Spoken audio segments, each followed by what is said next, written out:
ఆయన తప్పు మాట్లాడలేదు అని ఇప్పటికీ చాలామంది భావిస్తూ ఉన్నారు. లేదు, ఆయన తప్పే మాట్లాడారని చాలామంది అంటూ ఉన్నారు. అందుకే మేము ఒక పోల్ కూడా పెట్టాం. పాలెం రాజు వ్యాఖ్యలపై మీ రియాక్షన్ ఏంటి? మీరు చెప్పొచ్చు, కమెంట్ బాక్స్లో తెలియచేయండి, నేను అడుగుతాను. అంతేకాదు ఆయన మల్లెపూల వ్యాఖ్యల అంశంలో ఏం చేయాలి? పాలెం రాజును అరెస్ట్ చేయాలని కొంతమంది అంటూ ఉన్నారు, ఆయన క్షమించాలని కొంతమంది అంటూ ఉన్నారు, ఆయన తప్పు మాట్లాడలేదు అని కొంతమంది అంటున్నారు. ఇదే పోలు పెట్టాం. సో పాలెం రాజును అరెస్ట్ చేయాలని 40% మంది అంటూ ఉంటే ఆయన క్షమించాలి అని 10% మంది అంటూ ఉన్నారు, ఆయన తప్పు మాట్లాడలేదు అని 48% మంది ఏకంగా అంటూ ఉన్నారు. 48% మంది పాలెం రాజు తప్పు మాట్లాడలేదు అని అంటూ ఉన్నారు. మరి పాలెం రాజు నిజంగా తప్పు మాట్లాడారా? ఆయన వ్యాఖ్యలు వక్రీకరించారా ఏంటి? ఇదే విషయంపై మనం మాట్లాడబోతున్నాం. మనకి అందుబాటులో ఉన్నారు అభినయ్ దర్శన్ అండ్ పాస్టర్ కీర్తన కూడా మనకు అందుబాటులో ఉన్నారు. ఫస్ట్ అభినయ్ దర్శన్తో మనం మాట్లాడదాం. అభినయ్ దర్శన్ గారు, హాయ్ అండి. పాలెం రాజు వ్యాఖ్యల్ని ఎలా చూడాలి?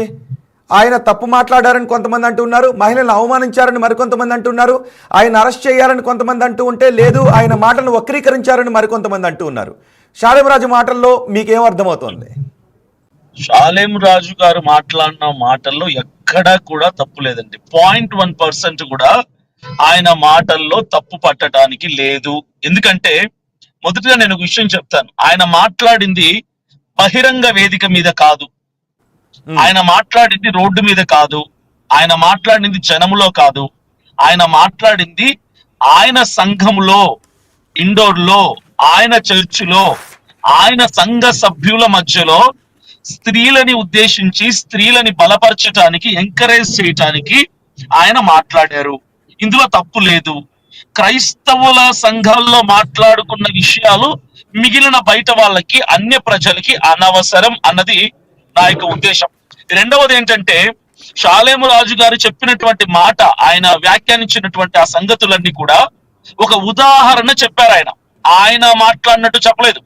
మరొక పాస్టర్ సంగతుల్ని ఆయన ఎగ్జాంపుల్ గా చర్చలో చెప్పారు. ఇందులో ఆయన తప్పేమీ లేదు. ఇక మూడో విషయానికి వస్తే, ఆయన చెప్పింది చర్చికి వచ్చే వాళ్ళు మల్లెపూలు పెట్టుకోవటానికి వాళ్ళు బజారు సంబంధులు కారు అని సుస్పష్టముగా ఆయన వ్యాఖ్యానించారు. మరలా వినండి, చర్చికి వచ్చే వాళ్ళు కోసం ఆయన మాట్లాడారు, చర్చికి వచ్చే వాళ్ళ కోసం మాట్లాడారు ఆయన. నేను ఇప్పుడు ఒక ఎగ్జాంపుల్ చెప్తాను. చర్చి బయట మల్లెపూలు పెట్టుకుంటే ఇక్కడ ఎవరు కొనర్రా బాబు, మా చర్చికి వచ్చే ఆడాళ్ళు మల్లెపూలు పెట్టుకోరు అని ఆయన అన్నారు, ఉదాహరణ చెప్పారు. ఇప్పుడు నేను రెండో విషయం చెప్తాను. కోర్టు ఉంటది కదా, కోర్టు బయట ఎవడైనా మల్లెపూల బండి పెట్టుకుంటారో చెప్పండి. అభినయ్ గారు, అలా కాదు అంటే ఒకవేళ మల్లెపూలు పెట్టుకుంటే బజారు సంబంధికుల, అదే చెప్తున్నాను. చర్చికి వెళ్ళేటువంటి స్త్రీలు మా సిద్ధాంతం ప్రకారంగా, మా పద్ధతి ప్రకారంగా మల్లెపూలు పెట్టుకోకూడదు. ఎందుకంటే చర్చి అన్నది దేవుని సన్నిధి ఉన్నటువంటి స్థలం, పరిశుద్ధ స్థలముగా మేము భావిస్తాం. కాబట్టి అక్కడికి మితిమీరినటువంటి అలంకరణ తగదు అన్నది మేము నమ్ముతాం.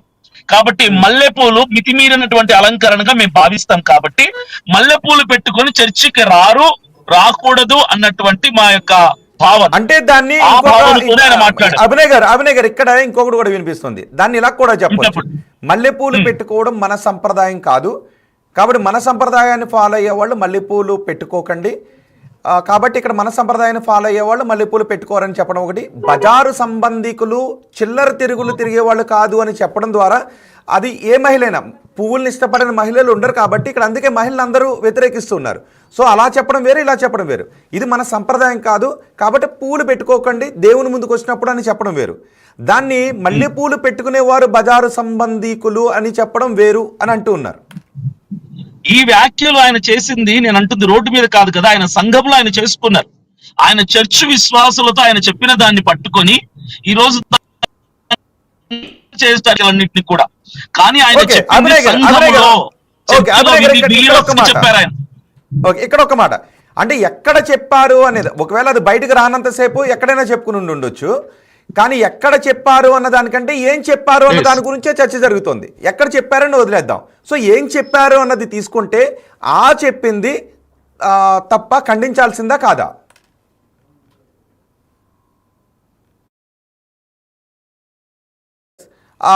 అభినయ్ గారు ఆయన